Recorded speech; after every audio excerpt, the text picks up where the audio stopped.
আসসালামু আলাইকুম। নতুন আরো একটি ভিডিওতে আপনাদের সকলকে স্বাগতম। আশা করি সকলে এই ভিডিওটা শেষ পর্যন্ত দেখবেন। তো ভিউয়ার্স, শুরু করা যাক আজকের ভিডিও।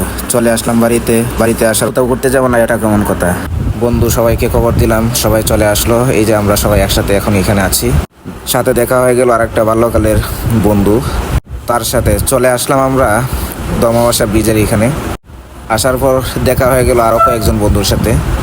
সবাই মিলে এখানে কতক্ষণ আড্ডা দিলাম, গল্প করলাম, ভিডিও করলাম, ছবি তুললাম। তারপরে সবাই মিলে সিদ্ধান্ত নিয়েছিলাম আমরা একটা জায়গায় ঘুরতে যাব। তো সেই জায়গায় আর ঘুরতে যাওয়া হয়নি আমাদের। তো এইখানে দেখেন যে দমাবাসার ব্রিজটা আছে, এই ব্রিজের মধ্যে কতক্ষণ সময় আমরা একটু মজা মাস্তি করলাম। আসসালামু আলাইকুম।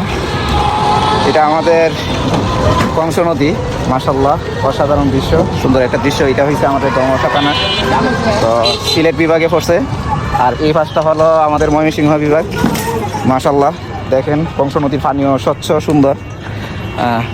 আমাদের সুন্দর একটা স্পট। এখানে আমরা প্রায় সময় যখন বাড়িতে আসি, আসার পরে আমরা বন্ধু বান্ধব নিয়ে ঘুরতে চলে আসি। এই যে দেখেন, তো আমরা অনেক বন্ধু ছিলাম, অনেক বন্ধুদের থেকে আমরা তিনজন একত্রিত এখন আছি। তো আমরা তিনজন ব্রিজের উপর কিছুক্ষণ ঘোরাঘুরি করে চলে আসলাম একটা হোটেলে। আমরা সিদ্ধান্ত নিয়েছি আমরা পেঁয়াজ ঝুঁকাবো।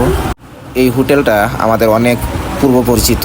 আমরা যখনই বাড়িতে একসাথে দেখা করি, একসাথে হই, তখনই আমরা বন্ধু বান্ধব সবাই মিলে এই হোটেলে আমরা বিশেষ করে পেঁয়াজু খাওয়ার জন্য যাই। কারণ এদের পেঁয়াজুর খুব মানসম্মত, খাবারও মাশাআল্লাহ অনেকটা ভালো সুস্বাদু। তাই আমরা হোটেলের মালিককে বললাম, যদি তোমাদের পেঁয়াজু ভালো হয় তাহলে আমরা রিভিউ দিব, এবং আমাদের জন্য পেঁয়াজুর দামের মধ্যে অবশ্যই ডিসকাউন্ট দিতে হবে। আর এই রিভিউ দেখে যারা চলে আসবে অবশ্যই তাদের জন্য ডিসকাউন্ট রাখবে। এরকম কিছু মজা মাস্তি করলাম। আর এদিক দিয়ে মজা মাস্তি করতে করতে আমি ভিডিও করতে করতে হেরা দুইজন মিলে সব পেঁয়াজু খেয়ে ফেলছে। হায় হায়, বন্ধু আরিফ আর মাহবুব এটা কি করলো, সব শেষ করে দিয়েছে। এখন আমি আর কি খাবো? আরে তোরা কি শুরু করছিস, আমার একটু খাইতে দেন না, আমি একটু ভালো করে খাই। এইভাবেই আমরা মজা মাস্তি করে খেয়ে ফেললাম। দেখা হয়ে গেল পুরনো আর একটা বন্ধুর সাথে। সে জোর জবরদস্তি করে আমাদেরকে নিয়ে গেল ঠান্ডা খাওয়াইতে।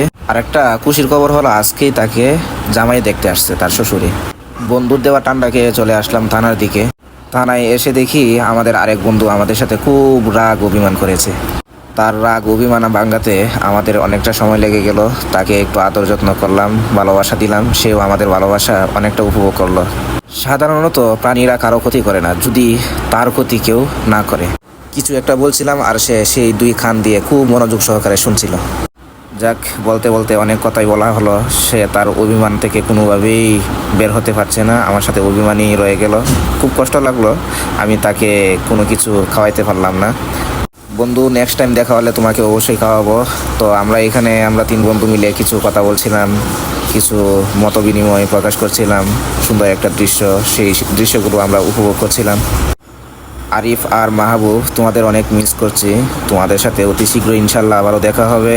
আজকের ভিডিওটা এই পর্যন্তই। সবাই ভালো থাকবেন, সুস্থ থাকবেন। আল্লাহ হাফেজ।